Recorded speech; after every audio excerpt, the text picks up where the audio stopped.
मेरे हस्बैंड रोज पूजा के बाद शंख बजाते थे। हम्म। बहुत अच्छा, और सोसाइटी में पूरी आवाज आती थी। शंख मेरे को भी लेकिन बजाने का बहुत शौक है, यहाँ पे मुझे अच्छा मिला नहीं और इंडिया से इस बार खरीदा।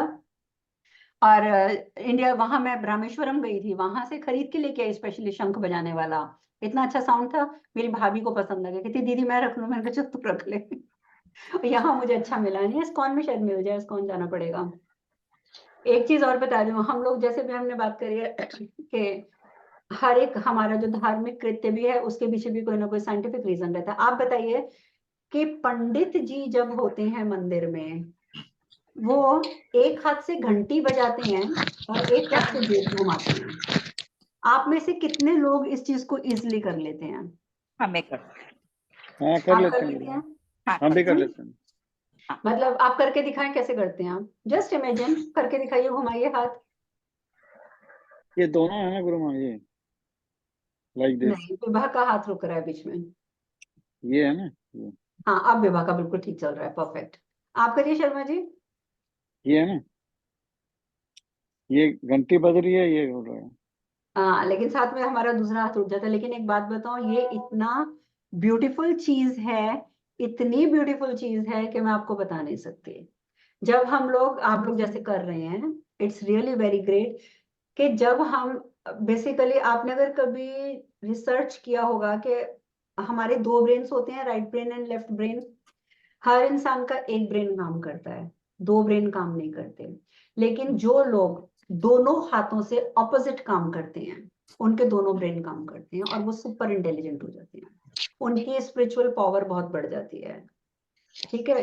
तो इसीलिए ये काम आपको, हमारे इसके पीछे साइंटिफिक रीजन यही है कि घंटी बजाते समय ही जोत को घुमाया जाता है। उससे हमारे दोनों ब्रेन एक्टिवेट हो जाते हैं। अगर आप किसी के पास जाएंगे ना कि आपको अपने ब्रेन पे काम करना, एक्टिवेट करना है, वो आपको हर एक चीज, वो बोलेंगे एक हाथ से सर्कल बनाओ, एक हाथ से स्क्वायर बनाओ, एक हाथ से ट्रायंगल बनाओ, एक हाथ से सर्कल बना लो। वो हमेशा दो काम आपको देंगे, अलग अलग, और एक साथ आपको यूज करने हैं अपने हाथ। जो लोग नहीं कर पाते ये काम, उनके लिए सबसे एक आसान तरीका होता है, वो 5 मिनट अपना दिन का निकालें, सिर्फ 5 मिनट। अगर वो घंटी नहीं घुमा सकते, जोत नहीं घुमा सकते, 5 मिनट निकालें। स्पेसिफिक सेंटेंसेस चूज कर लें, कोई भी मैनिफेस्टेशन के अच्छे से सेंटेंस, लाइक मैं बहुत इंटेलिजेंट हूँ, मैं बहुत अमीर हूँ, मेरे परिवार में बहुत प्यार रहता है, हम सब फैमिली मेंबर आपस में बहुत प्यार करते हैं। 4-5 सेंटेंसेस वो चूज कर लें कोई से भी, उसको सीधे हाथ से एक पेपर के ऊपर लिखें। जो लोग सीधे हाथ से लिखते हैं, जो उल्टे हाथ से लिखते हैं वो उल्टे हाथ से लिखेंगे।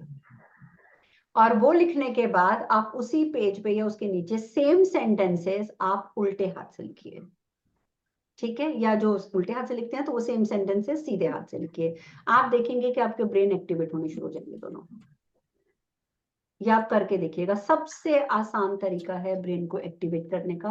बोथ द ब्रेन्स के आपके बैलेंस बनाकर चल सकें, लॉजिकल और जो लर्निंग ब्रेन है, दोनों साथ चल सकें, तो उसके लिए आप ये कर सकते हो कि दोनों हाथों से लिखने की प्रैक्टिस कीजिए, दोनों हाथों से खाना खाने की प्रैक्टिस कीजिए। मतलब जो इंपॉर्टेंट काम है ना, जिसके लिए आप एक हाथ यूज करते हो, कोशिश करो कि उससे दोनों हाथ यूज करो। तो आप देखेंगे कि आपके ब्रेन का बैलेंस बन जाएगा, आप क्रिएटिव भी हो जाएंगे, आप लॉजिकल भी हो जाएंगे। ये आप ट्राई करके देखना, इट्स वेरी इफेक्टिव। मेरे अंकल है, वो ट्यूशन क्लासेस चलाते थे। तो वो इधर एक सेंटेंस खत्म हुआ, दूसरे हाथ से वो दूसरा लिखते थे नीचे। वो हम लोगों ने देखा है, ऐसा है। हाँ, उसका, उससे फायदा क्या? एक सेकेंड, जस्ट 1 सेकेंड। ओके। तो उसमें फायदा क्या होता है कि हमारी जब दोनों ब्रेन एक्टिवेट होंगे तो अंडरस्टूड है कि हमारी इंटेलिजेंस पावर भी बढ़ जाएगी। और टीचर अगर कोई है और जो इतनी ट्यूशंस पढ़ा रहा है, नेचुरली उसमें इंटेलिजेंस होगी, तभी वो पढ़ रहा है। तो ये बहुत जरूरी चीजें होती हैं, ये हमें एक आम आदमी को लाइफ में करनी चाहिए। और मैं प्रेफर करती हूँ कि अभी से ही अपने छोटे बच्चों को भी आदत डालनी चाहिए कि वो दोनों हाथों से काम करना शुरू करें। उससे उनका ब्रेन जो है वो बहुत ज्यादा अच्छे से डेवलप होगा। आप छोटे बच्चों को अभी से सिखाना शुरू कीजिए। तो यही सब कुछ ऐसा है। कोई मन्नत लेता है, पता है? कोई कुछ कारण के वश मन्नत लेते हैं, तो वो भी हमारे में ऐसा कि लेफ्ट हैंड से खाने का चालू करेंगे 21 दिन तक, ऐसा होता है। ऐसे भी देखिए, मन्नत रखते हैं। मैं आपको बता रही हूँ, जो मैनिफेस्टेशन होती है, मैनिफेस्टेशन आप किसी भी तरीके की कर रहे हैं, और मन्नत क्या होती है, हम मन्नत भगवान से क्या मांगते हैं कि हमारी वो मैनिफेस्टेशन है, हमारी इच्छा है, वही तो, हमने, हाँ, हाँ सेम चीज है। तो सही, कहा यह जाता है कि मैनिफेस्टेशन के जो सेंटेंसेस होते हैं, ठीक है, जो हम बोल रहे हैं, अगर बोलने के साथ साथ उनको दोनों हाथों से लिखा जाए तो वो बहुत फायदा करते हैं। तो आपने भगवान के सामने जाके मन्नत मान ली कि आप मेरी भगवान जी ये चीज पूरी करो, मैं तब तक उल्टे हाथ से काम करूंगी। हाँ, तो बेसिकली चीज तो वही है ना, जो हम लोग वही, थोड़ा दूसरे वे वही, में बोल रहे हैं और वो दूसरे वे में कर रहे हैं, बरोबर, हाँ, मतलब चीज बराबर है वो। But these things are so effective, so good. तो ये तो करना चाहिए आप लोगों को। अब इतनी देर से मैं बोल रही हूँ, अब आप लोग बोलिए जरा कुछ। अब किसी ने कुछ पूछना है, किसी ने कुछ वो करना है, शेयर करना है, तो आप बताओ। शेयर। एक ज्योतिष ऐसा ये देखती है, किसी की कुंडली देखती है, एक लेडी हम्म। है मेरी पहचान वाली, उसके घर पे अभी बहुत सारा झगड़ा है। तो बहू बेटी वो सभी बहुत उसके साथ झगड़ा करते हैं, सब लोग घर छोड़ के चले गए। मैंने खाली हम्म। उसको इतना ही बोला है कि आप कुछ मत बोलो, खाली हम्म। गणेश मुद्रा करो 15-15 मिनट, और घर हम्म। में बहुत फर्क आया है। वो आज ही उसका शाम को फोन आया था कि मैंने वाह। कुछ सामने रिप्लाई नहीं किया है, लेकिन अभी सभी शांत होने लगे हैं। नहीं, मैं बोली गणेश कुछ देखो, मत बोलो, आप गणेश आप मुद्रा अपनी, करो। बिल्कुल आपकी बात से विभा मैं 100% सहमत हूँ, क्योंकि जब हम अपने घर की वाइब्रेशन को ठीक रखते हैं ना, तो जी, ये जरूरी नहीं है कि हम लोगों के व्यवहार को बदल सकते हैं, नहीं, हम व्यवहार तो किसी का भी नहीं बदल सकते, किसी की यहाँ पर सोच क्या है उसको हम बिल्कुल नहीं बदल सकते। लेकिन जब आप अपनी तरफ से कोशिश करके वाइब्रेशन अच्छी रखते हो ना घर की, तो वो उस वाइब्रेशन का असर सबके ऊपर पड़ता ही पड़ता है, बहुत फर्क पड़ता है इस चीज से। और एस्ट्रोलॉजी में की बात अगर आप कर रहे हैं, हम लोग मुद्रा में हाथ यूज करते हैं। आप कोई भी मुद्रा करेंगे, बेसिकली मुद्रा हमें हैंड जेस्चर कि हमने अपना हाथों को यूज करना है।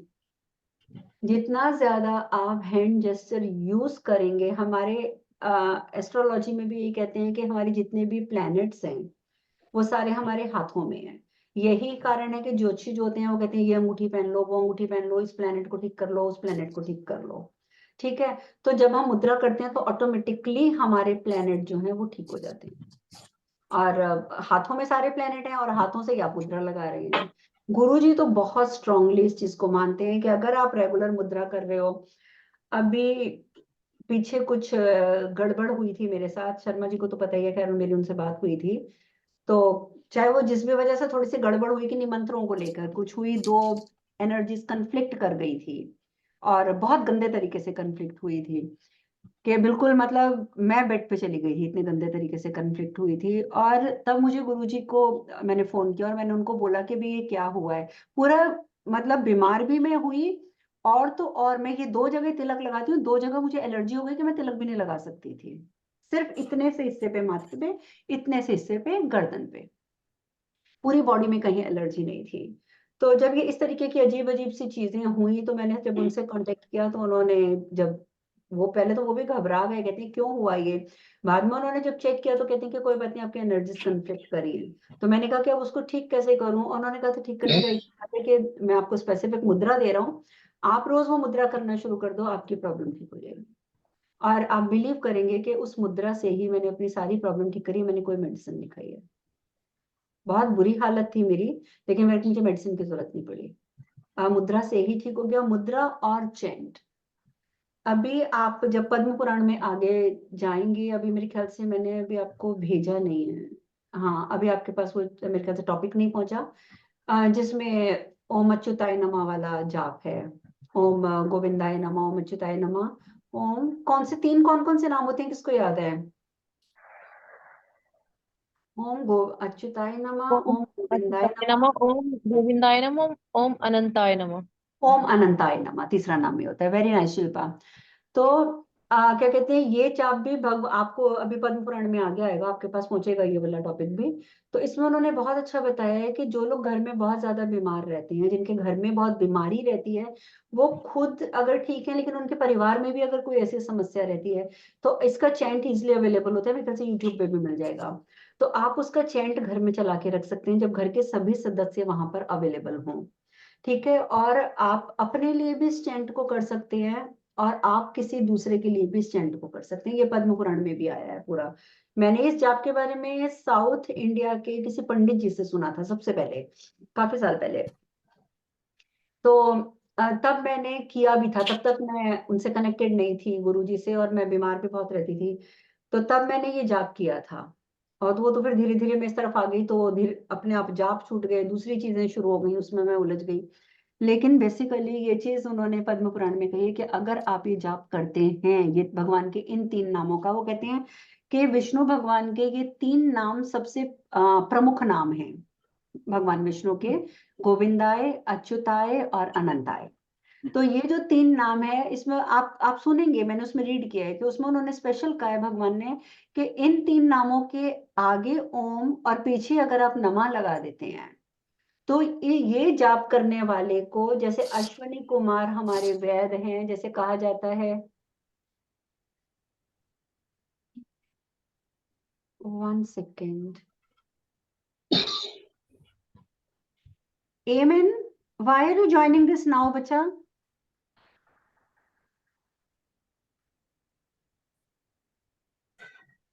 Sorry, I think class is at 2 o'clock and it is cancelled. I'll message you. Audio is connected.